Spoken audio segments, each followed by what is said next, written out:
The map fell out of her saddlebag and into the mud of the trading post yard before Harriet Bancroft even realized it was gone, and it was Isaac Whitfield who picked it up first. He had been leaning against the post of Garrity's General Store in Cutter's Creek, Colorado, in the autumn of 1876, watching the world go by with the particular patience of a man who had learned long ago that the mountains would outlast any human hurry. He was 31 years old, broad through the shoulders, with a jaw that looked like it had been shaped from the same granite as the peaks he called home. His dark hair curled just slightly at the collar of his worn buckskin coat, and his eyes were the color of pine bark after rain, a deep, layered brown that missed nothing. He had come down from the high country to trade 2 seasons' worth of cured pelts and to resupply before the passes closed for winter. He had done it a dozen times before, and he could have done it half asleep. The trading post, the dusty Main Street, the clatter of the stage when it rolled through, none of it usually drew more than a passing glance from him. But then the woman's horse shied at a loose dog skittering across the yard, and a worn leather saddlebag swung wide and dropped something into the mud, and Isaac bent down before he thought twice about it. The paper was thick, folded into quarters, and when he turned it over in his hands he could see the ink bleeding slightly at the crease but still entirely legible. He unfolded it carefully, just enough to see what it was. It was a map, not a printed map from some Eastern surveyor's office. This one was hand-drawn, with careful notations in a woman's precise script. He read the names and the trail markers and felt the hairs on the back of his neck lift. Devil's Notch, Crow Hollow. The high ridge above Sentinel Pass. He had trapped and hunted every inch of those mountains for the better part of a decade, and he knew exactly what was waiting in Devil's Notch in the late weeks of October. He knew about the gang that had been moving through the Sentinel Pass corridor for the past 2 seasons, men who called themselves the Cutter Boys, though none of them shared a name nor a conscience. He knew about the early snows that could seal those ridges without half a day's warning and leave a lone traveler buried under 6 feet of white silence before they ever heard the wind change. He folded the map back into quarters. He tucked it inside his coat. Then he looked up at the woman still managing her nervous horse in the yard, and he understood 2 things simultaneously: that the map belonged to her, and that if she followed it, she would likely not come back. Harriet Bancroft was 26 years old, and she carried herself with the particular posture of a woman who had been told her entire life that she was doing something incorrectly and had long since stopped listening. She wore a dark blue riding skirt and a white blouse under a practical canvas jacket, and her brown hair was pinned up under a wide-brimmed hat that had seen real weather. She was not delicate-looking. She had strong hands and a mouth that was set with determination even when she was simply steadying her mare. But she was also not the kind of woman who had any business riding alone into the Sentinel Pass country in autumn, and Isaac had known that before she'd said a single word. She looped her horse's reins around the post rail and patted the animal's neck, then turned and began scanning the ground near the store entrance. Her eyes went to the mud. Her expression shifted from concentration to something close to alarm. Isaac stepped forward. "You dropped something," he said. She looked at him. She had green eyes, the color of the creek water in summer, and they assessed him with a directness that most women in Cutter's Creek did not bother to use on a man who looked like he'd just come out of the wilderness, which he had. "A piece of paper," she said. "Folded. It must have fallen from my bag when my horse spooked." "This." He held up the map, still folded, still safe in his hand. She exhaled with visible relief and reached for it. "Thank you. Yes, that's thank you very much." He did not give it to her. Her hand was still extended. Her eyebrows rose. "That is mine," she said, with a precision that suggested she had dealt with men who tried to take things from her before. "I know it is," Isaac said. "I also know where you're planning to go with it." She pulled her hand back slowly. "I don't see how that's your concern." "No," he agreed. "But I've been up in those mountains since I was 19 years old, and I know every inch of the ground you've marked on this paper, and I'm telling you that 3 of those trail markings will get you killed." A pause settled between them. The street behind her was busy with the ordinary commerce of a frontier town. A wagon grinding past on the road, two men arguing good-naturedly in front of the livery, a woman calling to a child from an upstairs window. Harriet Bancroft seemed to exist in a separate and quieter space from all of it. "I'll ask you again," she said, politely, "please return my map." "I will," Isaac said, "after you tell me why you're heading into Devil's Notch alone." Something moved behind her eyes, a brief internal debate. Then she squared her shoulders and said, "My father. He went up into that country 6 weeks ago with a mining survey party. The party came back without him. They said he got separated in a storm near the Crow Hollow Passage and they couldn't find him. I have reason to believe he's still alive, and I intend to find him." Isaac looked at her for a long moment. He thought about Devil's Notch. He thought about the early snow that the color of the morning sky had been promising for the past 3 days. He thought about the Cutter boys and their particular habits. He thought about a woman alone on a mountain trail with nothing but a hand-drawn map and whatever was in those saddlebags.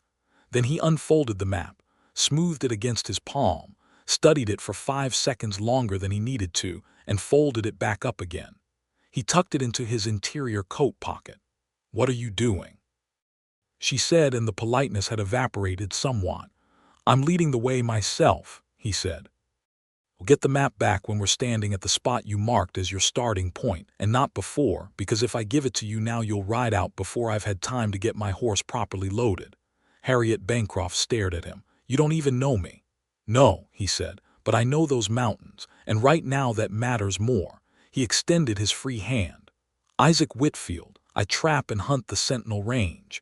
I know the pass you're trying to reach better than anyone south of the Ute settlements."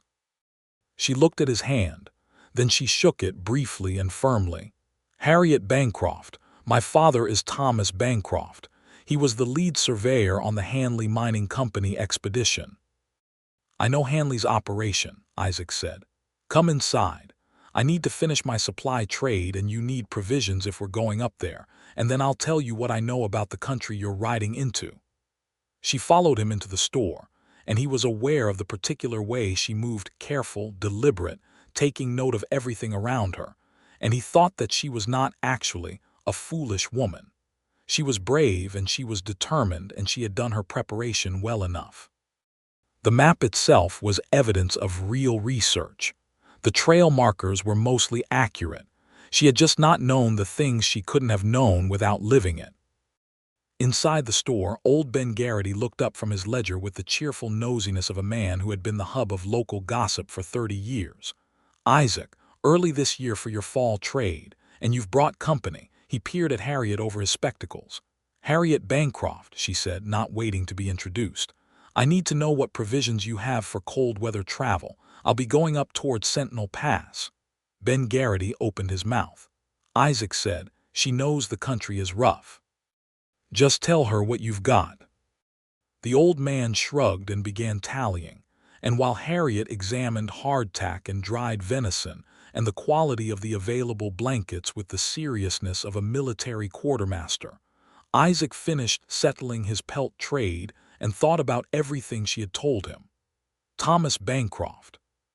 He had heard the name before, not because he moved in mining circles, but because a month ago a prospector passing through the high country had mentioned a survey party that had lost a man somewhere between Crow Hollow and the North Ridge. The prospector had said the man was probably dead, that the storm in question had been a bad one, and that the country up there didn't give back what it took. Isaac had filed it away the way he filed everything useful information, stored, not yet needed. Now it was needed. He thought about what else he knew. The Cutter boys had a winter camp somewhere above Devil's Notch. They ran horses they didn't own and took gold from anyone carrying it, and they had a habit of acquiring things by violence when they could. A lone woman on a mountain trail would be exactly the kind of opportunity they enjoyed. And even without the Cutter boys, the terrain itself was merciless in October. He looked across the store at Harriet Bancroft, who was questioning Ben Garrity about the quality of a particular rope, with the focused intensity of someone who understood that her life might depend on the answer, and he felt something shift inside him that he was not prepared for and did not immediately examine. By noon, they had both finished their supply purchases. Isaac led his horse, a steady gray gelding named Porter, around to where Harriet's mare was tied. The mare was a good-looking animal, a red roan with a calm disposition once the dog scare was forgotten. "What's her name?" Isaac asked. "Clover," Harriet said. She was redistributing weight in her saddlebags with methodical care. "She's 7 years old and she's reliable in rough country. I rode her from Denver." "You came from Denver alone?" "I came from Denver," she said, and the way she said it suggested that the question of aloneness was one she had answered more than enough times on the journey already and did not find particularly interesting. "Fair enough," Isaac said. He handed her the map. She took it and held it for a moment, looking at the paper in her hands, and then she looked at him with an expression that was not soft exactly, but fractionally less guarded than it had been. "You could have just given this back immediately," she said. "You didn't have to hold on to it." "No," he agreed. "But then you would have left before I could convince you to let me come along." "And why does it matter so much to you?" she asked. It was a genuine question, not a combative one. Isaac thought about it honestly. "Because I know what's up there," he said, "and because I would rather help than stand here a month from now knowing I could have." Something in her face settled. It was not quite trust, but it was the beginning of agreement. "All right, Mr. Whitfield," she said, "but we ride as partners, not as guide and client. You tell me what you know and I tell you what I've learned about where my father went, and we figure it together." "Partners," he said, and he found that he meant it entirely.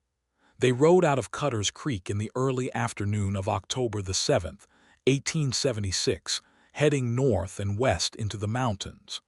The first day's ride was through the lower foothills, through golden aspens that trembled in a wind that already had teeth in it. Harriet rode beside Isaac on the wider stretches of trail and slightly behind him on the narrow ones, and she told him what she knew in the careful, organized way of someone who had been thinking about nothing else for 6 weeks. Her father, Thomas Bancroft, was 62 years old. He had been a surveyor for 30 years, working first for the government and then for private mining interests.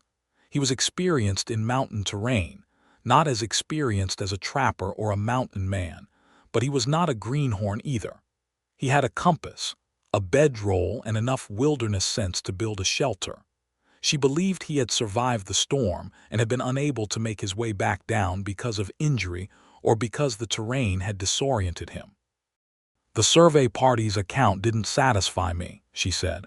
Her voice was even, but there was a controlled intensity underneath it. "They said they spent 2 days searching. My father has been working mountains for longer than some of those men have been alive. If he were physically capable of reaching them, he would have. Which means either he was incapacitated or he found shelter somewhere they couldn't reach, or she paused, or something else prevented him from coming. The Cutter boys," Isaac said. She turned to look at him sharply. "You know about them?" "I know their territory," he said. "They winter up around Devil's Notch. They don't usually take prisoners, but a man with knowledge of mining survey sites might be worth something to them." Harriet was quiet for a moment. "One of the men from the survey party, a man named Dobbins, he came to see me in Denver 2 weeks ago. He seemed nervous. He said something I couldn't make sense of at the time. He said my father had found something important near the North Ridge, and that he wasn't sure the party had looked as hard as they should have." Isaac absorbed that. "Hanley's operation," he said. "If Thomas Bancroft found a significant vein and documented it, that survey data could be worth a considerable amount of money. And if he were simply allowed to return," Harriet said slowly, "the data would belong to Hanley's company." "But if certain parties got to him first," Isaac said, "and took the survey documentation, my father might be being held against his will," she said. She said it quietly and steadily, the way someone says something they have been afraid to say aloud because saying it makes it real. "I've been thinking it for 2 weeks, but I couldn't be certain." "We're not certain now either," Isaac said. "But we'll operate as if the worst case is possible. That way anything better than the worst comes as a relief. She looked at him from beneath her hat brim, and the afternoon light was amber and slanting, and she was very close in the narrow-shouldered trail. "You are not what I expected," she said. "What did you expect?" "A man who would take the map, assume I couldn't handle what was on it, and either refuse to return it or agree to go and then spend the entire journey treating me like a burden." Isaac was quiet for a moment. "You can handle it," he said. "I saw that in the first 5 minutes. Doesn't mean the terrain is less dangerous or the gang is less real. Those are just facts." "Yes," she said. "That's yes, thank you for that." They camped that first night on the bank of a creek in the foothills, in a spot Isaac knew well, where a stand of spruce made natural windbreak and a rock overhang would reflect the heat of a fire without making the light too visible. He built the fire small and hot, and Harriet unsaddled and hobbled both horses with the practiced efficiency of someone who had been doing it for years. They ate hardtack and dried venison and drank boiled coffee, and the stars came out so thick above the mountains that the sky looked weighted with them. "How long have you been up in this country?" Harriet asked. She was sitting with her knees drawn up, her tin cup cradled in both hands, watching the fire. "Since I was 19, Isaac said. "Came west from Ohio with my uncle, who was a trapper. He taught me the high country for 4 years before he died. After that, I just stayed. The mountains have a way of becoming necessary." "Necessary," she repeated, tasting the word. "How so?" He looked at the fire for a moment. This was not the kind of conversation he usually had, not because he was incapable of it, but because there was rarely anyone to have it with. "Out here the rules are clear," he said. "The land doesn't pretend to be something it isn't. It's hard and it's beautiful, and it doesn't ask anything of you that isn't real." Harriet was quiet for a time. "My father used to say something similar about surveying," she said at last. "He said the land always told the truth. You just had to learn how to read it. He sounds like a sensible man." "He is," she said, and the present tense was careful and fierce. "He is a sensible man." Isaac met her eyes across the fire. "We'll find him," he said. He meant it. That was the thing about it. He meant it completely, not as a comfort but as a declaration of intent. The second day took them higher into the true mountains, above the tree line of aspen and into the long runs of conifer that darkened the slopes and made the air smell of cold resin. The trail here was narrow and switchbacked, cutting up the face of a ridge that gave views of the valley below so vast that the town of Cutter's Creek was reduced to a pale smear against the plain. Harriet rode without complaint. She had a good seat on a horse, and she handled the steep sections with confidence, leaning into the mountain on the uphill stretches and sitting back and loose on the descents the way someone taught by experience rather than instruction. Isaac noticed these things because he noticed everything on a mountain, and because she was increasingly difficult not to notice. At a midday rest stop near a frozen-over spring, she spread her map on a flat rock and showed him her route planning. He bent over it with her and they worked through it together, Isaac correcting 2 of the trail segments that had drifted north of where they actually lay, and marking the area above Crow Hollow where he knew there was a natural shelter, a shallow cave in the south face of a granite outcropping that he had used himself more than once. Their heads were close over the map, and the wind moved a strand of Harriet's hair across her cheek, and she pushed it back without looking up and said, "The notation here, where I've marked this as the survey party's last confirmed campsite, does that correspond with anything you know?" He was acutely aware of the warmth of her beside him in the cold mountain air. He focused on the map. "It's about a 1/4 mile south of where I'd put it," he said, "but it's close enough. There's a wide bench up there, flat ground, good water. A party would stop there naturally. And from there to Devil's Notch," she traced the route with one finger, "is how far? 6, 7 hours in good weather. Maybe half again that in the kind of weather you're likely to get up here in the next few days." She looked up at the sky. "You think it's going to snow?" "I think it's going to snow before the week is out," he said, "so we need to move tomorrow. Rest the horses tonight, push hard tomorrow, and be in the Crow Hollow shelter before the weather comes." She nodded, studying the route, and he was close enough to see the faint furrow between her brows as she thought it through. "If they have my father," she said quietly, "they'll be at Devil's Notch. You said they winter there." "There are 3 structures I know about up above the notch," he said. "A cabin, a collapsed relay station from the old freight route, and a dugout on the north slope. If they're holding him, the cabin is most likely. And how many men? Last count I had was 4, but that was 2 years ago. Could be more now." She straightened up from the map and looked at him directly.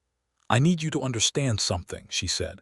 "I am not going up there to have a confrontation. I am going to find my father and bring him home. I'm not a soldier and neither are you, and if those men are dangerous, I don't want either of us trying to be a hero." "Neither do I," Isaac said. "But we need to be ready for the possibility that they won't simply wave goodbye." She held his gaze. "I have a rifle," she said. "And I know how to use it. My father taught me." "Good," Isaac said. "And I have something else," she added. She reached into her saddlebag and produced a folded document. "These are papers filed with the Colorado Territorial Court attesting to Thomas Bancroft's status as a licensed surveyor under contract to Hanley Mining Company. If anyone attempts to prevent his return, they are obstructing a lawful contractor operating under territorial license. It won't stop a bullet, but it might stop a dispute before it becomes one."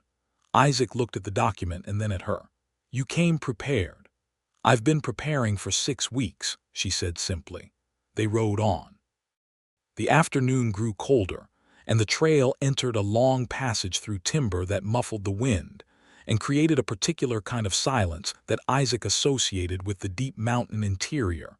The silence that reminded you how small you were and how vast the country, and how little the wilderness required human presence at all. But it was not an uncomfortable silence with Harriet beside him. That was the thing he kept noticing, quietly and without comment to himself. The silence had a quality of ease to it that he had not expected. He was a man who lived alone by both circumstance and habit, and he was used to company that he had to work at. This was different. She pointed out a pair of mule deer on the slope above them and did not feel the need to comment on them extensively, just pointed, and he looked, and they both watched the animals pick their way upward with that particular mountain deer delicacy, and then they rode on. "You live alone up here?" she asked eventually. The light was going amber and long, the shadows stretching blue across the trail. "I have a cabin," he said, "about 12 miles east of the pass, single room but solid. I built it myself over 2 winters. Do you not? Is there no one?" She seemed to consider whether to ask and then asked it directly. "No," he said. It was not a painful answer. It was simply the truth of his life. "My uncle was the last family I had. I know people from the trading post and a few of the other trappers who work adjacent territory, but up here, no. Doesn't that get lonely?" "Sometimes," he said honestly. "Less than I expected when I first chose it." She was quiet for a moment. "I've been on my own in a different way," she said. "My mother died when I was 14. After that it was just my father and me. I've kept his accounts, helped with his survey drawings, traveled with him when I could. I never," she seemed to choose her next words carefully, "I never found much in the way of a conventional life that appealed to me. Denver felt like a place I was visiting." "Where does home feel like?" he asked. She was quiet for long enough that he thought she might not answer. Then she said, "Somewhere I haven't found yet, I think." That answer stayed with Isaac for the rest of the day's ride, sitting somewhere inside him like an ember he wasn't quite sure what to do with. They camped that night higher up, in the spruce timber below the first long ridge, and the temperature dropped hard after dark. Isaac added wood to the fire and they sat closer to it, and Harriet wrapped a blanket around her shoulders and told him about growing up following her father through survey expeditions, the summers in the Montana Territory, a year in New Mexico, a season in the Oregon high desert. She had seen more of the West than most people born to it. "You speak like someone educated," he said. "My father hired a tutor wherever we went," she said. "Whoever was the most educated person available in whatever settlement we happened to be in." I've been taught mathematics by a former Army engineer and literature by a woman who had been a schoolteacher in Boston and wound up in a trading post in New Mexico because she married an adventurous man. A small smile. The lesson I took from that was to be your own adventurous person and not wait for someone else to provide the adventure. Isaac smiled. It was not an expression he wore often, but it came easily now. Your father made you this way. He gave me the materials, she said. I made myself. In the morning, the sky had a particular iron quality to it that Isaac recognized.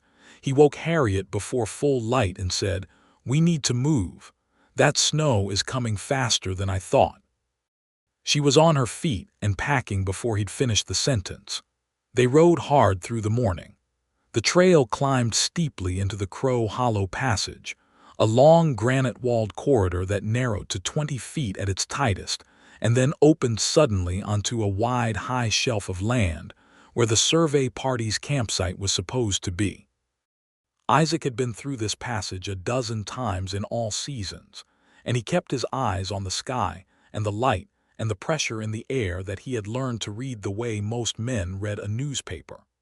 The first snow came just after noon, small dry flakes that didn't seem like much, but Isaac knew were the early language of something significant. He pushed them faster. "There," Harriet said, pointing. The bench she had identified on the map was visible through a break in the timber, a wide, flat stretch of ground that still showed the remnants of a camp. A fire ring of stacked stones, the edge of a cut log that had served as a seat, a piece of canvas tangled in the scrub. They rode into it and dismounted, and Harriet moved through the site with the same systematic attention her father had evidently passed on to her, noting and reading. She crouched at the fire ring and examined the stones. She examined the canvas.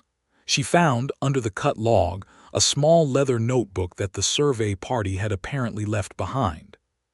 She opened it with hands that trembled only slightly. "It's his," she said.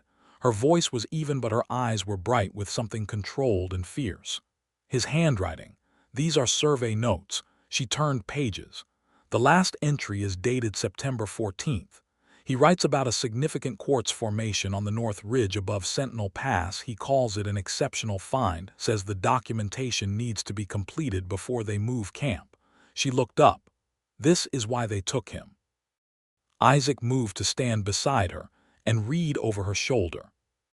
Thomas Bancroft's handwriting was precise and technical, full of measurements and geological notation, but the last paragraph was more personal. It read, "The others are anxious to move south before the weather. I have argued for one additional day. The formation here represents a significant discovery, and I intend to complete the documentation properly. If I'm right about the extent of the vein, this is a major find." "He stayed behind," Isaac said. "And someone found him who wasn't his survey party," Harriet said. They remounted quickly. The snow was coming harder now, the flakes thickening, and Isaac navigated them out of the bench and back onto the higher trail with the practiced efficiency of someone who had moved through this country in all conditions. The granite walls of the higher passage loomed gray and close above them. The cave shelter he had mentioned was exactly where he'd told her it would be, a horizontal split in the south face of a granite bluff, about 20 feet deep and 10 feet wide, the ceiling high enough to stand in, the opening sheltered from the prevailing northwest wind by a natural jut of rock. He had used it before, and there was still a ring of stones for a fire and a rough shelf where gear could be stored. They got the horses into the shelter with some coaxing, tied them to a natural rock projection inside the cave, and Isaac built a fire from the dry wood stacked at the back of the cave, dry wood he had stacked himself on a trip through 6 months earlier, and that had stayed dry and ready because that was the kind of man he was, a man who left things in useful places against future need. Harriet settled the horses with soothing words and the particular calm efficiency that horses respond to, and Isaac watched her from the fire and thought about the survey notebook in her inside pocket and what it meant. "Tell me about the North Ridge," she said, coming to sit by the fire as the snow outside built against the rock and the wind moved high and cold above the cave's protection. He told her. He drew in the dirt of the cave floor with a stick, showing her the layout of the land above Devil's Notch, the canyon approach, the timber that choked the lower slopes, the open granite run above it, and the three structures he knew. The cabin is here, he marked it. South-facing. They'd have a fire going. If Thomas Bancroft is there, he'll be in the cabin because the other structures can't hold heat. How close can we get without being seen? In normal weather, not very, it's open ground above the tree line. In a snowstorm, he looked toward the cave mouth at the white building outside. In a snowstorm, the visibility drops to 20 feet. We could walk up to the door. She looked at the drawing in the dirt. How long will this snow last? Through the night, he said. It'll ease by morning. We'll have a window of a few hours after dawn before the next system moves in. She nodded slowly. All right, she said. We go in the morning. The fire crackled and the snow moved outside in long, whispering rushes, and the horses stood quiet in the back of the cave, and the two of them were entirely alone in the high country with the kind of isolation that strips away everything that isn't real. You should eat, Isaac said. She looked at him as if she had momentarily forgotten that she was in a body. Yes, she said, and the smallest possible smile crossed her face. I suppose I should. He made a better meal than hardtack and dried venison, because he had salt and a small pan, and he knew what grew on the south-facing slopes even in October. He found dried rose hips at the cave entrance, protected by the overhang, and made a small stew from the dried venison and some of the dried provisions and the rose hips that gave it a brightness that surprised Harriet visibly when she tasted it. Where did you learn to cook like this? She asked. Necessity, he said. You eat what you make or you eat badly. She laughed a real laugh, brief and unguarded, and it changed her whole face, opened something in her that the worry and determination had been covering, and Isaac felt the ember in his chest burn considerably warmer. Tell me something that isn't about the mountains, she said. Or the plan, something else. He thought about it. Read, he said. I have more books in my cabin than most people think a man like me would have. My uncle left me his collection when he died, 32 books. I've added to it every time I trade. What do you read? History mostly, and natural philosophy, some poetry. He paused. My uncle loved poetry. I resisted it for years, and then one winter I had nothing else left and I read Keats and I understood why. Harriet was looking at him with an expression he couldn't entirely read. You are genuinely not what I expected, she said again. What did you expect? He asked again, the same question he had asked before. The first time I thought I answered it, she said. But the real answer is more honest than that. I expected someone I would have to manage. Someone who would be useful but who I would have to spend energy on negotiating, explaining myself, convincing. She looked at the fire. I didn't expect someone who simply understood. The word landed between them softly. Isaac said nothing for a moment. Then, your father taught you to survey because he respected that you could learn. He did. That's the kind of thing that shapes a person. Yes, she said. What shaped you? The mountains, he said. They don't care who you are, they only care what you do. Is that lonely or freeing? Both, he said. It depends on the day. They were quiet for a while after that, the fire between them doing its steady warm work, and outside the snow moved in long curtains against the dark. Harriet spread her bedroll on the cave floor, and Isaac took the outer position closer to the cave mouth, which was the practical arrangement, and also the one that felt natural without either of them needing to say anything about it. He lay on his side watching the snow and thinking about the morning, and after a while he heard her breathing even out into sleep and thought that was right. She needed rest, and she was strong enough to take it when it was needed, which was a quality he respected more than almost any other. He did not sleep immediately. He lay looking at the firelight on the cave ceiling and thinking about green eyes and a hand-drawn map, and the way she had said somewhere I haven't found yet, I think. He knew the feeling. He had just not known he was still looking. Dawn came steel blue and the snow had stopped, as he had said it would, and the world outside the cave was white and silent, and the air had that crystalline quality that came after a mountain storm, absolutely clear, every detail sharp-edged. The sky a deep cold blue that made the snow-covered peaks look like they had been drawn by a precise and confident hand. Harriet was awake when Isaac came back from checking the horses. She had broken the fire, packed her bedroll, and was checking her rifle, a Winchester 1873, well-maintained, which he noted with approval. She looked up at him, and there was a focused calm in her face that reminded him of the sky outside, clear and sharp and utterly present. "Ready?" she said. "Ready," he said. They rode the first 2 miles of the approach and then tied the horses in a stand of timber below the tree line where there was enough windbreak to keep them warm. Above the tree line the ground was open and white, and the cabin Isaac had described was visible from here, a dark shape against the white slope, with a thread of gray smoke rising from its chimney. Smoke, which meant fire, which meant people. They moved up the slope on foot through the snow, using the natural cover of the granite outcroppings where they could, moving in the unhurried, deliberate way of people who understand that haste is the enemy of success in a situation like this. Isaac moved in front and Harriet stayed a pace back and slightly to his right, and he was aware of her constant presence the way he was aware of the weather, as a fundamental fact of his current environment. At a large granite boulder 30 yards from the cabin, they stopped and crouched. The cabin was solid-built and the windows were shuttered against the cold. The smoke from the chimney was a good consistent thread that suggested an established fire, not just a morning cook. A horse was visible in a rough lean-to shelter to the south side of the cabin, and there were boot tracks in the snow from the cabin door to the lean-to and back. "One horse visible," Isaac said quietly. "Boot tracks could be one man, could be two going in and out."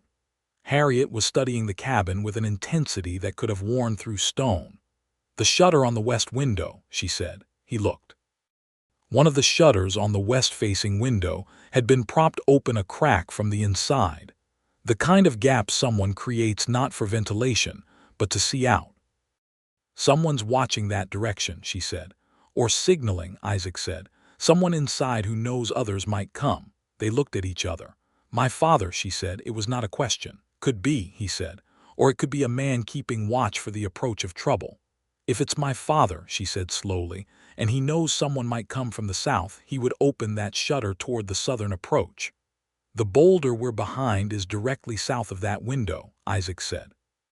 They were both very still for a moment. Then Isaac took off his hat and held it above the boulder's edge for 3 seconds and brought it back down. 3 seconds of silence. Then the shutter opened 6 inches wider and a thin, pale hand emerged and held up 3 fingers. Harriet made a small sound that was not quite a word. Then she gathered herself completely and looked at Isaac with eyes that were very bright. "He's alive," she said. "That's his signal. 3 fingers. We used to do it as a game when I was a child, when I was looking for him on the survey sites. 3 fingers meant I'm here." Isaac was already calculating. 1 horse meant probably 1 captor, or possibly 2 with the second horse elsewhere. 3 fingers. Thomas Bancroft was alive and physically capable of raising his hand to the window. The shutter opened from inside meant he was not locked in a separate space. 1 man watching, Isaac said. If there were more they'd be taking shifts and one would be outside. The horse tracks go to the lean-to and back once morning feeding. Single captor, I think. "How do we do this?" Harriet said. "I go to the door," Isaac said. "Mountain man, lost in the storm, looking for shelter. It's not an implausible story and it puts me face to face with whoever's inside. You come around to the west window. When I knock, the attention goes to the door. Your father opens the shutter. If there's a chance, you help him out. And if the man at the door doesn't accept the lost traveler story, then I handle it," Isaac said. Her eyes held his. "Be careful," she said, and the way she said it was not the casual throwaway kind of careful but the kind that meant something specific and considerable. "You too," he said. They split apart in the snow, moving in opposite directions around the cabin.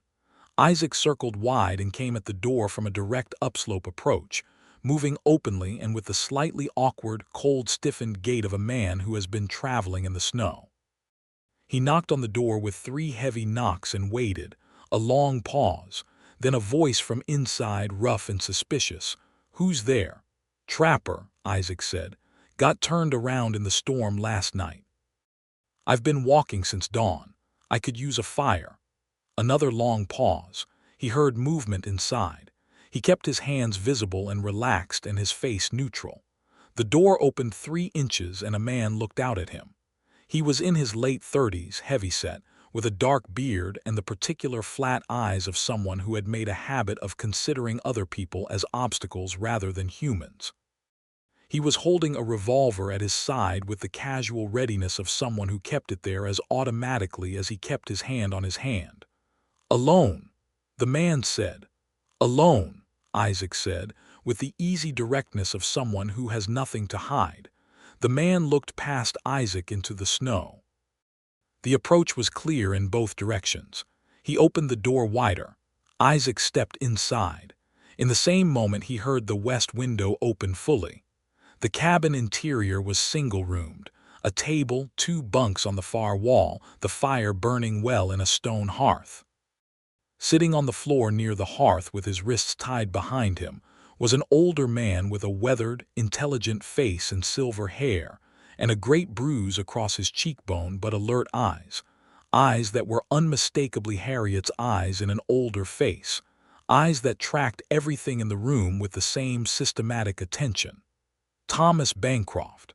Isaac did not look at him. He looked at the man with the revolver who was watching him with flat suspicion. "Cold night," Isaac said, moving toward the fire with deliberate casualness.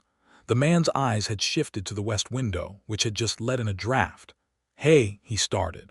Isaac moved. It was not a long fight. Isaac was 6'2" and had spent 12 years living in country that was harder than anything a man could be, and the element of surprise covered the first essential second. The man with the revolver was turned toward the window, and Isaac took the gun hand, and the fight was mostly over before it became one. What happened at the west window was this. Harriet had the shutter open and her father's bound wrists presented to her, and she had her knife out and the rope through in 3 passes, and Thomas Bancroft's hands were free, and he was on his feet with the stiff, careful movement of a man who had been confined for weeks but was not broken. When Isaac and the heavyset man had concluded their brief and decisive argument on the floor, and the man was sitting against the wall with his own rope on his wrists, and his expression combining equal parts fury and defeat, Harriet came through the door. Her father turned at the sound. For a moment they stood looking at each other, and the silence in the cabin was so complete that Isaac could hear the fire. Then Thomas Bancroft said, "Harriet," just the one word in a voice that contained everything: the 6 weeks, the cold, the fear that he might not see her again. Harriet crossed the room to her father and embraced him, and he held her with his freed hands still clumsy from the rope, and Isaac looked at the fire and gave them the privacy of the moment. When he turned back, Thomas Bancroft was studying him over his daughter's shoulder with the alert, measuring eyes of a man taking an accounting. "You brought help," Thomas said to Harriet. "He insisted," she said, and the way she said it, warm and dry and something underneath, made her father's eyes move between them with the quiet and intelligent readiness of someone who understood more than was being said. "Mr. Whitfield," Isaac offered. "Isaac Whitfield," Thomas Bancroft said, as if testing the name. "Mountain man." "I know this country," Isaac said simply. "It seems you do," Thomas said. They secured the man on the floor. His name, it turned out, was Lyle Durrant, and he was one of the cutter operation, though apparently the most junior member, left to guard the prisoner while the others had gone to fetch someone from the mining operation who could make use of Thomas Bancroft's survey data. He was sullen but not foolish, and once it was clear the situation had changed entirely, he became considerably more interested in self-preservation than in loyalty. He confirmed what Isaac had suspected. The other members of the cutter operation would return within 2 days. He confirmed that Thomas Bancroft had been held against his will for 5 weeks.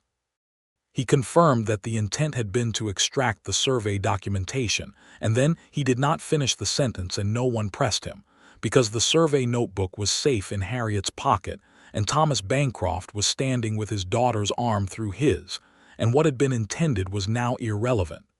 "We need to move," Isaac said, "before the others come back." Thomas Bancroft walked stiffly but steadily. Isaac supported him on the descent through the snow to where the horses waited, and Harriet stayed close on his other side. And they did not rush more than was necessary, because rushing on a snow-covered mountain slope with an injured older man was a worse problem than the one they were leaving behind. They left Lyle Durant tied securely to the interior post of the cabin, with a fire banked and a water pail within reach, uncomfortable but not in danger, and a note pinned to his chest that read, in Harriet's precise handwriting, "This man held Thomas Bancroft, licensed surveyor, against his will. He is to be collected and remanded to territorial authorities. Signed, H. Bancroft and I." "Whitfield, will that actually work?" Thomas Bancroft asked as they rode away down the slope. "The sheriff in Cutter's Creek is a reasonable man," Isaac said, "and territorial law has been increasingly clear on this kind of matter. It won't be quick justice, but it'll be real. And the others, the ones who arranged this?" "Hanley's company will have some explaining to do," Harriet said. She patted the pocket that held the survey notebook.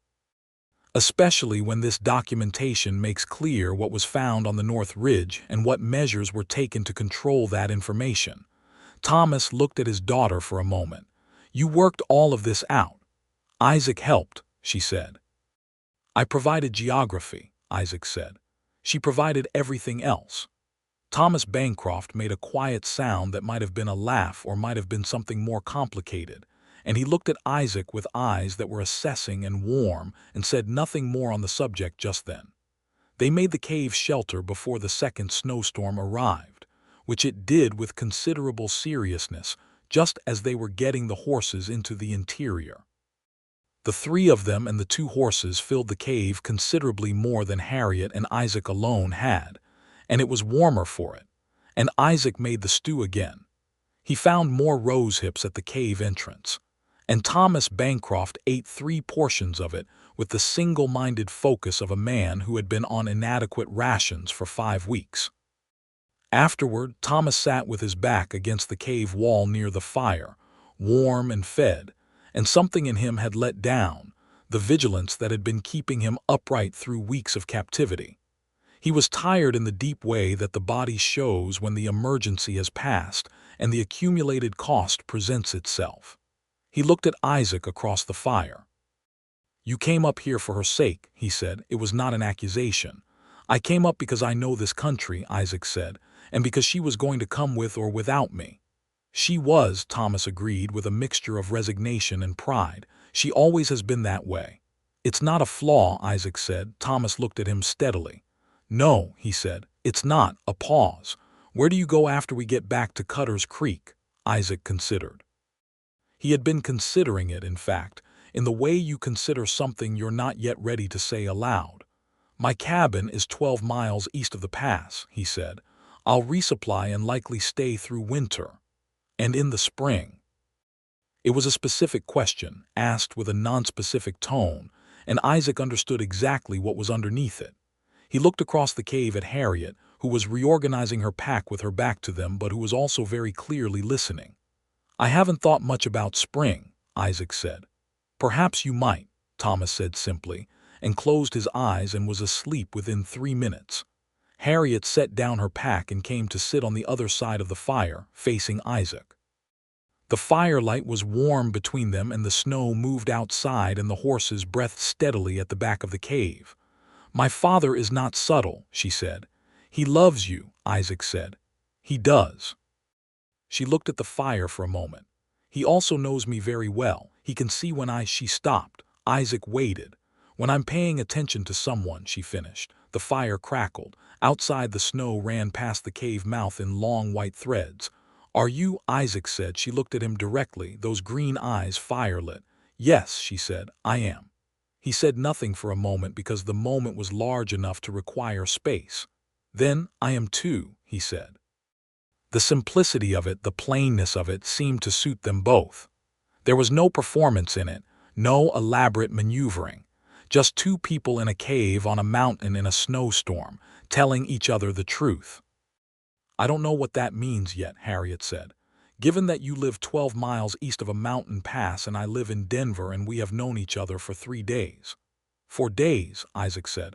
We met on the 7th. 4 days, she allowed. It doesn't have to mean anything specific yet, he said. It just has to be true. She smiled then, that same real, unguarded smile that opened her face completely. Yes, she said. All right, it just has to be true. They came down off the mountain the following morning in clear, biting cold. The sky scoured clean by the storms, and the peaks standing white and precise against a deep winter blue. Thomas Bancroft rode slightly hunched but steady, and Isaac and Harriet rode flanking him, and the trail down felt different from the trail up, lighter somehow, in the way that the return always feels when the thing you went for has been found. Thomas spoke more as they descended, talking about the survey expedition, about the formation he had found on the North Ridge, about what it might mean for the territory if the claims were properly documented and filed. He talked about the weeks of captivity with the measured detachment of a man who had survived something by refusing to be consumed by it, kept his mind engaged, kept his observations going, kept his notebook entries current even when Durant had not realized he still had it tucked in his boot. I knew Harriet would come, he said to Isaac at one point, on a wider stretch of trail where they could ride abreast.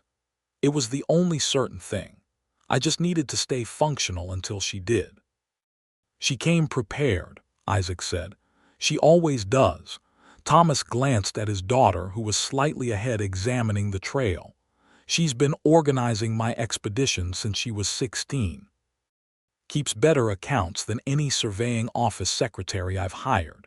Has a better sense of terrain than most of my professional colleagues. He paused. She deserves a life that doesn't waste any of that. Isaac heard everything that was in those words and let them settle. In Cutter's Creek, the return created the particular small-town sensation that returns from near disaster always created. Ben Garrity came out of the store when he saw them ride in and immediately put the coffee on. The sheriff, a practical man named Aldous Webb, listened to their account with focused attention and took down everything Isaac said about the location of the cabin and Lyle Durant's situation with the efficiency of a man who had long ago learned that mountain men gave accurate directions. Sheriff Webb sent 2 deputies up towards Sentinel Pass that afternoon with a letter of authority and confirmation that he would be in contact with territorial authorities about both Durant and the Hanley Mining Company's involvement. Whether justice would be fully served was uncertain, territorial law was inconsistent, and mining companies had considerable money to spend on legal resistance. But Harriet set the survey notebook and her father's deposition in the sheriff's hands with a firmness that suggested she had no intention of letting the matter remain unsettled. Thomas Bancroft saw a doctor, the town's physician, a former Army surgeon named Hargrove, who pronounced him bruised, malnourished, and somewhat frostbitten about the ears and fingers, but fundamentally sound and capable of travel with proper rest. 3 days, Dr. Hargrove said. Rest, eat, and then you can make the trip back to Denver. Thomas did not argue. He was installed in Cutter's Creek's single boarding house, in a room with a real bed and a proper stove, and Harriet made sure he had everything he needed with the brisk, organized care of someone who had been looking after this man her whole life and was perfectly equipped to continue doing so. Isaac settled Porter in the livery and sat with his coffee in Ben Garrity's store and thought. He could go back to his cabin. The season was advancing, and there was work to do, and the cabin would be waiting, as it always was.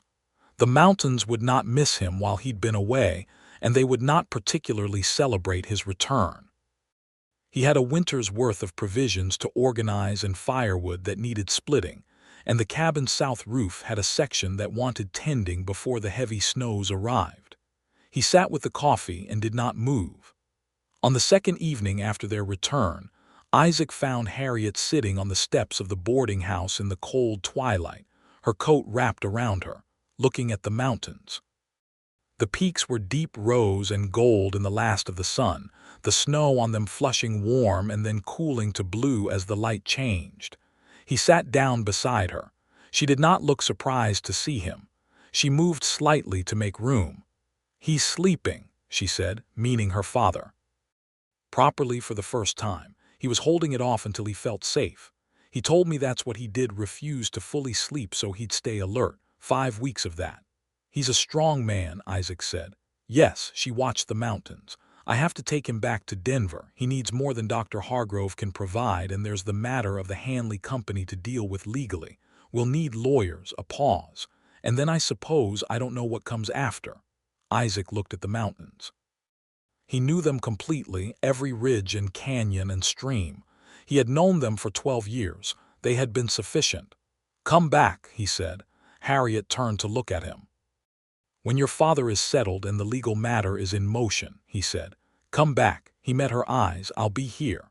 The last of the light was on her face and she was entirely still for a moment. "Cutter's Creek," she said. "Or 12 miles east," he said. "I have more books than I know what to do with and no one to argue with about them.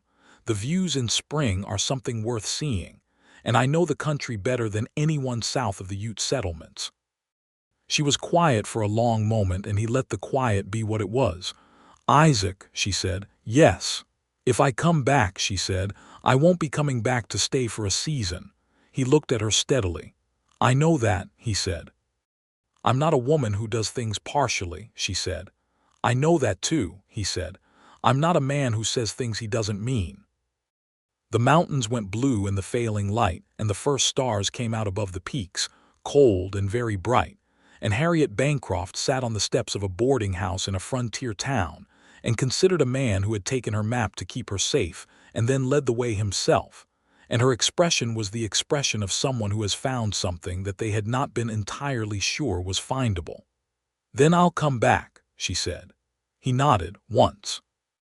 She turned back to the mountains and they sat in the cold evening together, shoulders almost touching, the town quiet around them and the dark peaks rising above it all. In the morning, Thomas Bancroft came downstairs looking considerably more restored than he had, with color in his face and steadiness in his step, and he shook Isaac's hand with a grip that said everything he apparently chose not to say in words. "You'll visit Denver," Thomas said. It was not quite a question. "When the passes are open in spring," Isaac said. Thomas studied him. "Good," he said simply. They loaded Harriet's horse and hired a second horse from the livery for Thomas, and by mid-morning they were ready to go. The road south was clear and well-traveled, and Harriet was fully capable of getting her father to Denver without help. Isaac knew that, had known it from the first hour he'd spent with her. He stood by Porter's head in the street while she finished the final check of the saddlebags. She came to stand in front of him and looked up at him with those green eyes in the clear morning light. "Thank you," she said. "Not just for the guide service, for all of it. Partners," he said. She smiled at that, the full real smile. "Partners," she agreed. Then she leaned up and kissed him on the cheek briefly and deliberately and stepped back. "Spring," she said. "Spring," he said. He watched them ride south down the Cutter's Creek Main Street until the road curved around the cottonwoods and they were out of sight. And then he stood in the street a moment longer with the mountain air cold and clean around him, and the particular feeling in his chest of a man who has understood something important about his own future. Then he turned Porter's head north, toward the pass, toward home. The winter was long and the cabin held against it the way he had built it to, solid and tight and warm. He split the firewood and mended the south roof section, and stocked his provisions carefully, and read his books by firelight in the evenings. He added 2 books to the collection, a history of the Colorado Territory, and a volume of verse by Walt Whitman that old Garrity had come across in a traveling merchant's stock and held for him. He thought about a hand-drawn map and green eyes, and the way she had said the land always told the truth. He wrote a letter to Denver. He was not, by habit, a letter-writing man, but he found that the words came more readily than he had expected, because they were simply true things set down plainly. He wrote Miss Bancroft, "I trust your father has been seen by proper physicians, and that the matter of the Hanley Company is in capable hands. which I have no doubt it is, given that it is in your hands. The winter here is substantial, but the cabin holds. I have been reading the Whitman you would not have expected me to have, and I find him worth arguing with if you are inclined to argue poetry in the spring, which I believe you would be. The North Ridge is under deep snow, and the mountains are very quiet. I find the quiet has changed its quality somewhat since October. I will be here when the pass is open. Isaac Whitfield. The reply came in February, carried by a postal rider from Cutter's Creek, who had made the 12-mile trip on Isaac's behalf because Isaac had once spent 2 days helping the man dig out a collapsed spring house, and debts in the mountains were paid in direct and practical ways. The letter was written in Harriet's precise handwriting on cream-colored Denver paper, and it was 4 pages long. She wrote about her father's recovery, which was complete. She wrote about the legal proceeding against the Hanley Mining Company, which was progressing through territorial court with the assistance of a Denver lawyer who, she had discovered, was exceptional. She wrote about the North Ridge survey documentation, which had been officially filed, and was now the subject of a claim dispute that the Hanley Company was losing because the documentation was thorough and accurate and in Thomas Bancroft's hand. She wrote about Denver and the way it felt like a waiting room for something she hadn't yet arrived at. She wrote about Whitman. She disagreed with his approach to punctuation, but found his images honest, and she had specific and considered opinions about 3 of the poems he had likely been reading, and she set them out precisely. And Isaac read her arguments in his cabin by firelight and laughed aloud with a freedom he had not known he possessed, and immediately wrote back a response disagreeing with her on 2 out of 3 points. The correspondence became a thread between them through the winter, the practical and the personal weaving together in the way of 2 people who have learned to speak honestly to each other. She told him about her childhood on the survey expeditions. He told her about the mountains in winter, the particular silence, the way a snowfield looked at midday with the sun on it, trying to give her the images in words because she was not there to see them and he wanted her to have them. He also told her about a stretch of meadow he knew, a wide, south-facing bench about 3 miles from his cabin, where in spring the wildflowers came in such profusion that the ground looked like a painting and the air smelled of things that had no proper names. He had been planning to describe it in general terms, but he found himself writing about it in specific ones, because he wanted her to know exactly where it was, so that when she came, she would know where to look for it. The passes opened in the 3rd week of April. Isaac knew the exact day, because he had been watching the snow levels on the south-facing ridges with a specificity that had nothing to do with his usual spring assessment of trapping conditions. He was in Cutter's Creek 4 days later with Porter resupplied, and a second horse borrowed from the livery on an informal arrangement with its owner, and he was standing in front of Garrity's General Store when the southbound stage came in. He had not known which day she would come. He had been in Cutter's Creek for 3 days. Old Ben Garrity had made several comments. Isaac had not responded to any of them. The stage pulled in on the 28th of April, and Harriet Bancroft stepped down from it in a green traveling coat the color of her eyes, and she saw him standing there and stopped completely for just a moment, 1 foot on the step and 1 on the ground, and then she finished the step and walked to him across the dusty street. She looked at him for a moment. He looked back. "You've been here a few days," she said. 3 days, he said. "You didn't know when I was coming."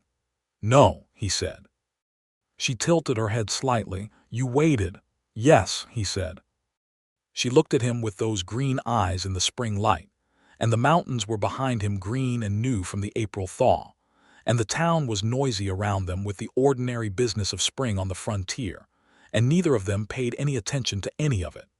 Then she stepped forward and kissed him properly, with her hands on either side of his face, brief and certain and warm, and when she stepped back, she was looking at him with an expression that was clear and decided and entirely hers. "Show me this meadow," she said. He had not mentioned the meadow in the last letter. He had mentioned it in the letter before. "You remembered," he said. "I remember everything," she said. He helped her with her bags, and they went to collect Clover from the stage's stock car, and Harriet greeted the mare with genuine warmth, and Clover turned her head and pressed it briefly against Harriet's shoulder with the trust of an animal that knows its person. And Isaac watched it and felt the particular warmth of a man who is watching the components of a life arrange themselves into place. Thomas Bancroft was not with her. She had mentioned in her last letter that her father intended to come in June, once the spring court proceedings were concluded, to file the completed North Ridge survey and to assess the territory for further legitimate work. He was well, she wrote. He was busy.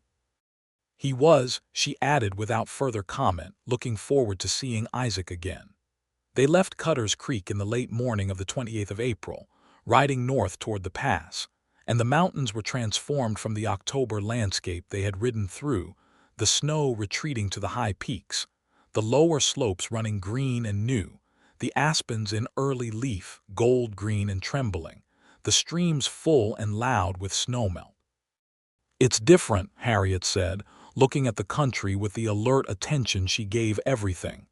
"It's always different," Isaac said. "Every season is a different mountain." They rode easily, without urgency, talking in the unhurried way of a continued conversation rather than a beginning one, because the winter's letters had kept them moving forward, had done the essential work of learning each other in the months between, so that this ride felt less like a first meeting than like a reunion. She told him that the Hanley Company had agreed to settle the claim dispute in Thomas Bancroft's favor rather than face the territorial court's increasingly unfavorable attention. She told him that Lyle Durrant had been sentenced to 18 months in the territorial prison at Cannon City. She told him that the other members of the Cutter operation had dispersed, apparently, with the collapse of their enterprise. 2 of them had been picked up in a separate county on unrelated charges, and 1 had simply vanished into the territories. "Finished business," Isaac said. "Finished," she agreed. And she said it with the satisfaction of a woman who had gone into the mountains for one purpose and returned with that purpose accomplished, and was now here for a different one. He showed her the cabin in the late afternoon, coming to it from the south through a stand of timber that opened suddenly onto the clearing where it sat, a single-room structure built of hand-cut logs, solid and low, with a good chimney and real glass in the 2 windows, and a view north toward the high peaks that was, on this late April afternoon, so spectacularly beautiful that Harriet stopped her horse in the clearing and simply looked. "You built this," she said. "Over 2 winters," he said. "It's good work," she said. She said it simply, as a statement of fact, and he appreciated that more than any excessive praise would have warranted. Inside, she moved around the single room with interest and with a lack of the self-consciousness that would have made it awkward, looking at the shelves of books with real attention, examining the organization of the tools and provisions with the eye of someone thinking practically. She stood at the north window and looked at the view for a long time. "The meadow," she said. "Where is it from here?" 3 miles north, he said. "Tomorrow." She turned from the window. "You have enough books here for a significant argument," she said. "I've been planning the argument since February," he said. She laughed, and the cabin held the sound of it, and it was the right sound for that space.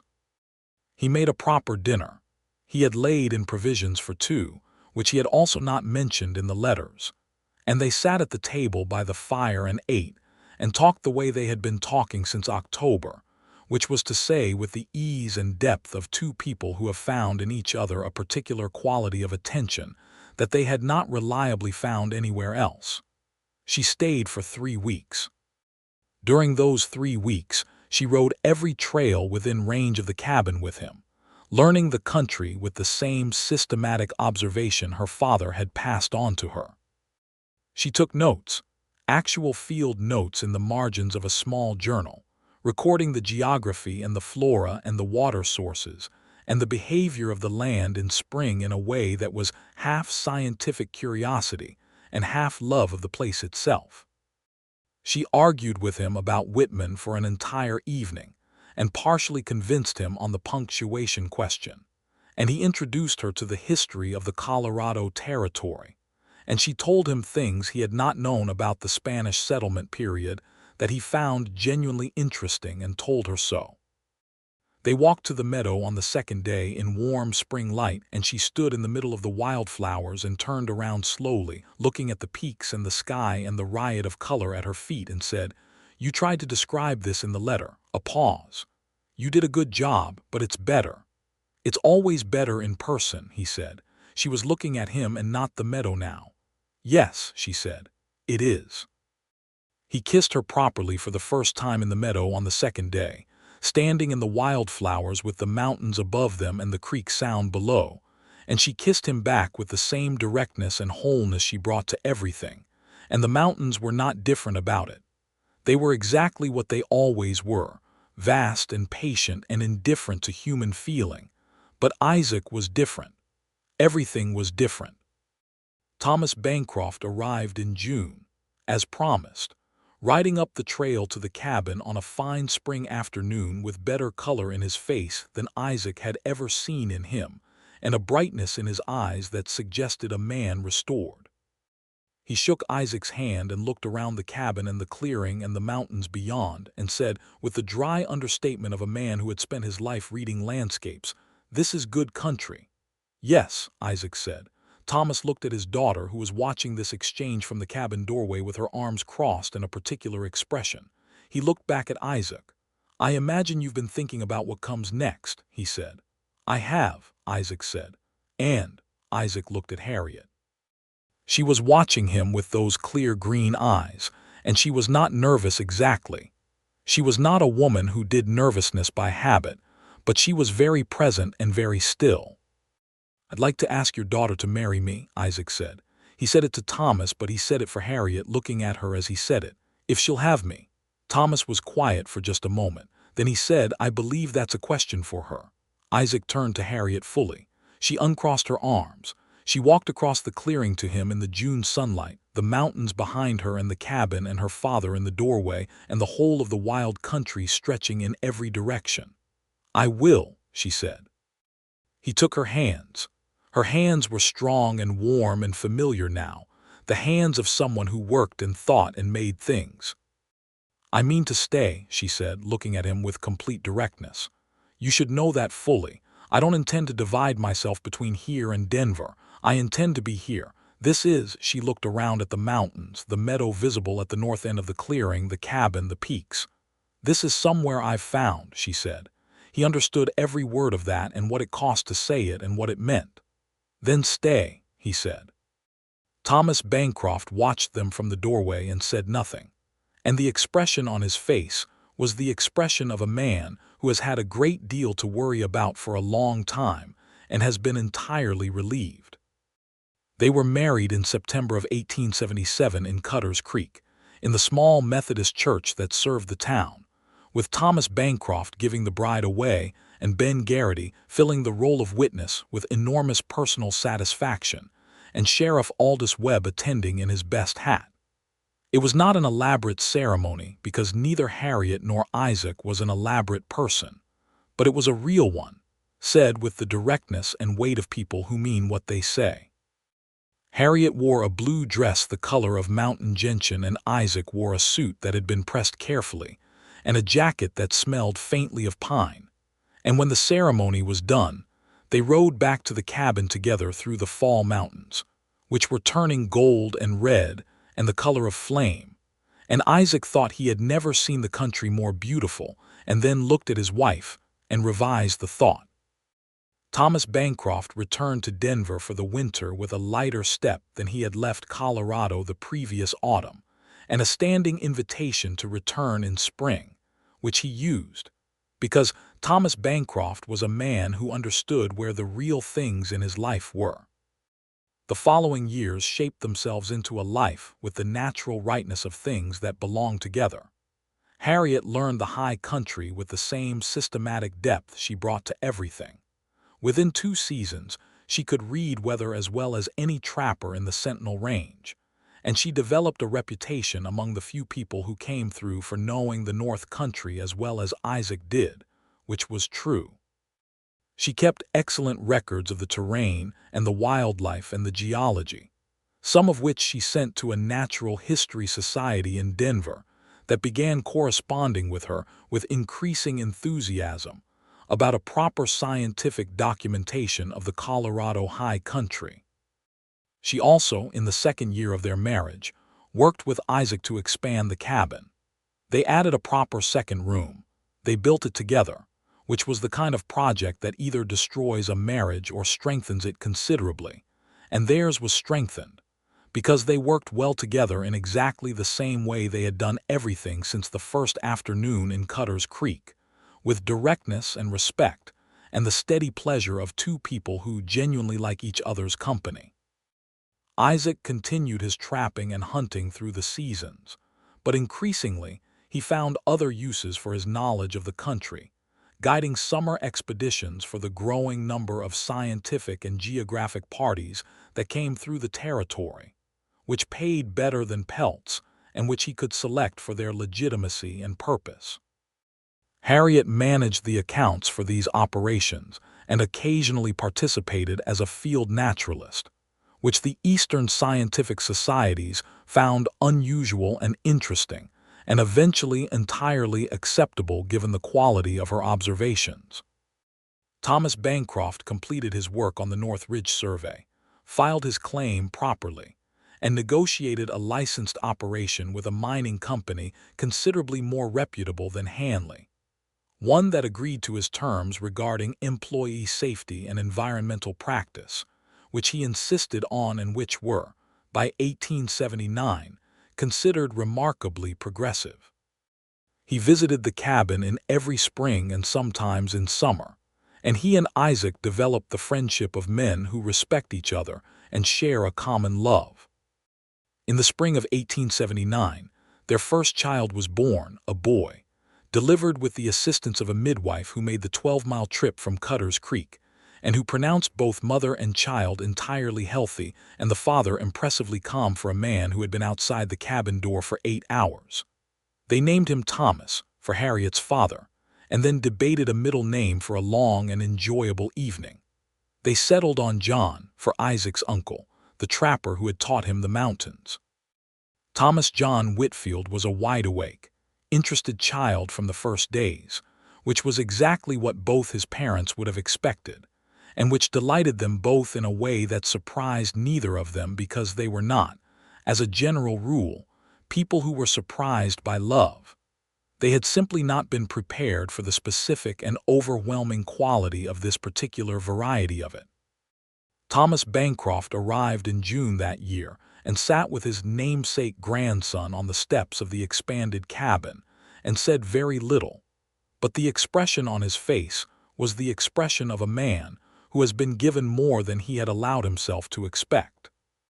In 1881, a daughter arrived. They named her Margaret, which had been Isaac's mother's name, and she came into the world in late October with the particular timing that led Isaac to remark, once, that she had chosen to arrive in the best season, which Harriet found genuinely funny and which Margaret in later years, when told the story, found extremely satisfying. The law caught up with the remnants of the Cutter operation by 1880, a federal marshal's investigation that encompassed the broader territory and resulted in several convictions, including individuals from the Hanley Mining Company who had orchestrated Thomas Bancroft's captivity.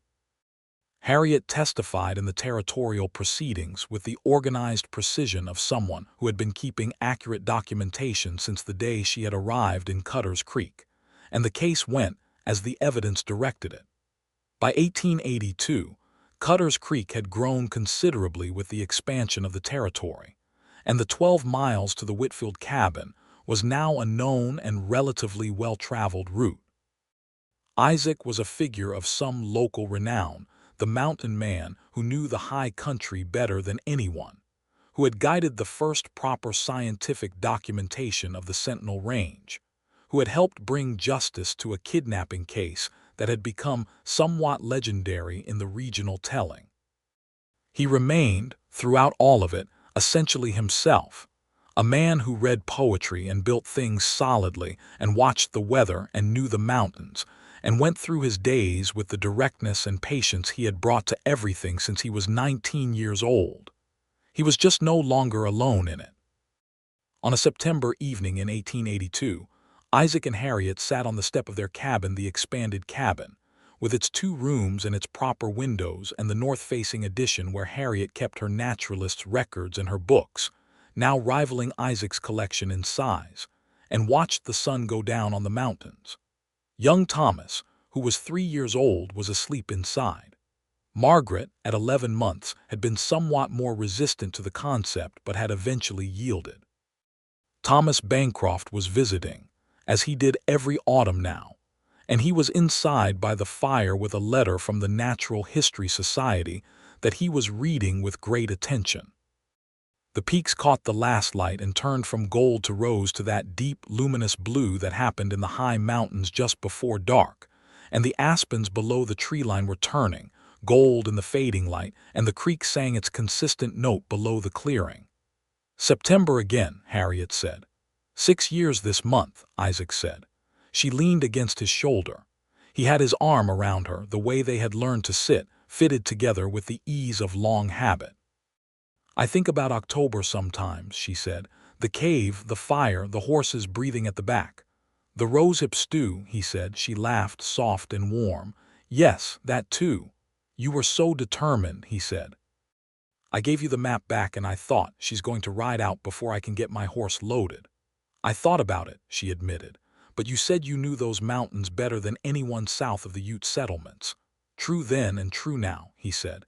"It was," she said. "It was the most useful thing you could have said. Not anything about protection or danger or what a woman shouldn't do alone. Just that you knew something I needed to know." He looked at the mountains in the blue failing light. "It was also true that I wasn't going to let you go without me," he said. "I know," she said. "I knew it then too." A pause. "I didn't resent it." "I know you didn't," he said. She turned her head to look at him in the evening light. His face was the same face she had studied across a fire in a mountain cave in October 6 years ago, harder than it looked, as reliable as the mountains behind it, with that expression of quiet attention that had been the first thing she had understood about him and that she had not stopped finding remarkable. "Isaac," she said. "Yes."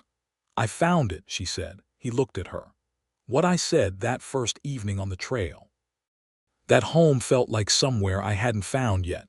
She looked at the clearing, the cabin, the mountains, the blue-gold light on everything. "I found it." He pulled her closer against him, his arm tightening around her, and he put his face into her hair briefly, a gesture of such complete and unperformed tenderness that it needed no words at all. Inside the cabin, Thomas Bancroft set down his letter and listened to the quiet, and smiled to himself by the fire. The mountains rose above them in the autumn dark, enormous and indifferent and permanent, the same mountains that had been there before any of them were born and would be there after. And below their peaks 2 children slept, and a fire burned, and a map long since returned to its rightful owner lay in a wooden box on the naturalist's shelf, beside a volume of Whitman and 32 books left by a trapper uncle, and a life built out of hardwood and honesty, and the particular kind of love that begins with a person telling you the truth about dangerous country when they could have simply handed back what was yours and walked away. Isaac Whitfield had picked up that map out of the mud, read it, folded it carefully, tucked it inside his coat, and led the way himself. It was, all things considered, the best decision he had ever made. The stars came out above the Sentinel Range, bright and very numerous, the same stars that had shone over the cave and the mountain and the meadow with its wildflowers, and Harriet Bancroft Whitfield sat on the step of her home in the mountains and watched them come out one by one, and was content in a way that went all the way down to the ground. The night settled full and dark and quiet over the high country, and the mountains stood in their patience, and in the cabin the children slept, and the fire burned low and warm, and everything that needed to be was exactly as it was.